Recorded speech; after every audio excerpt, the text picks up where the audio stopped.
هنشوف مين يعني الورق البديله الاخيره. نادي الزمالك ركنيه ملعوبه راسيه، جول جول جول، دخلت الكره المرمى، الكره دخلت جوه الجول، مش ممكن.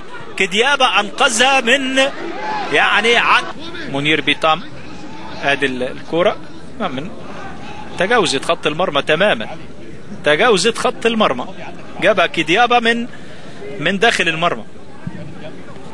يعني تقنيه خط المرمى هذه من جديد، يعني المخرج بيركز معانا.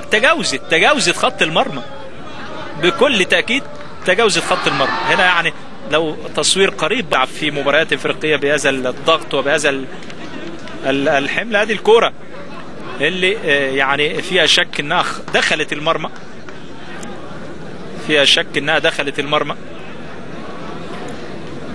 من وجهة نظري الكرة دخلت، يعني البعض من الممكن ان يقول يعني لم تدخل المرمى، في النهاية